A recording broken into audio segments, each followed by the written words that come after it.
Cette vie divine qui entre dans l'enfant de Dieu par la nouvelle naissance est la vie de Dieu, et la vie de Dieu seule. Elle ne peut être liée à aucune autre chose. Elle n'agira pas dans un autre sens. Elle n'agit qu'en relation avec Dieu, avec la pensée de Dieu, le dessein de Dieu, la volonté de Dieu. Et pour que cette vie nous porte jusqu'au but entier de Dieu, elle doit être vécue entièrement pour Dieu. Toutes les autres relations doivent être laissées en arrière. Elle ne peut pas être introduite dans d'autres relations. Nous le voyons, cette vie n'est pas simplement une chose abstraite, elle est en Jésus-Christ. Et elle est entre les mains du Saint-Esprit. Elle ne peut être possédée à part, en vérité. Nous ne pouvons pas séparer la vie de la personne divine. Christ est la vie, et le Saint-Esprit est l'esprit de vie.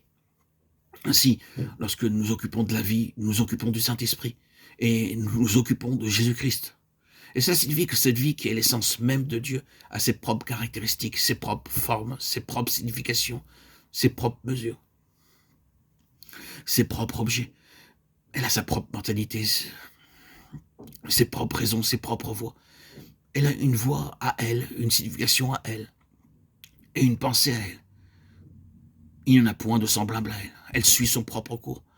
Toutes les autres voix, toutes les autres mentalités sont autres, en vérité entièrement autres.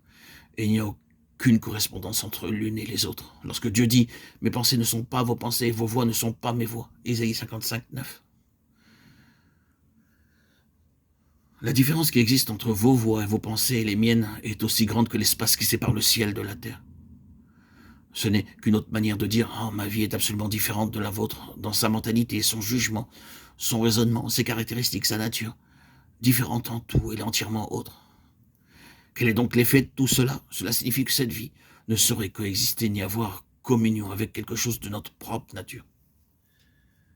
Elle ne peut avoir aucun lien avec notre vie propre qui est autre, avec notre propre nature.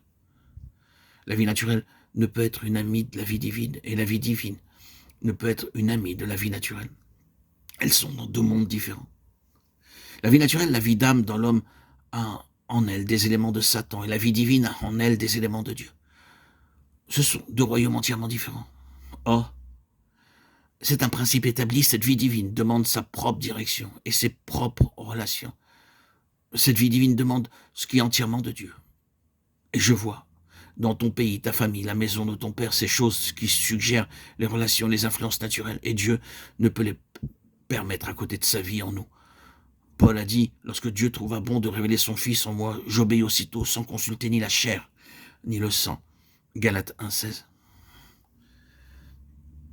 Cela aurait été influence humaine, influence naturelle en relation avec les choses de Dieu. Et c'est le principe que nous trouvons ici. En ce qui concerne la nature, cette vie avec Dieu doit en être complètement indépendante. Il s'agissait pour Abraham en premier lieu de sortir pour être avec Dieu seul. C'est là, je pense, la signification de ce que nous appelons la vocation d'Abraham. L'Éternel dit à Abraham, quitte ton pays, ta famille, la maison de ton père, Genèse 12, 1. Abraham est appelé à devenir l'instrument de la vie, c'est-à-dire en figure, en symbole. Cette vie, la vie dont nous parlons, est celle de Dieu seul. Elle doit être vécue entièrement pour Dieu.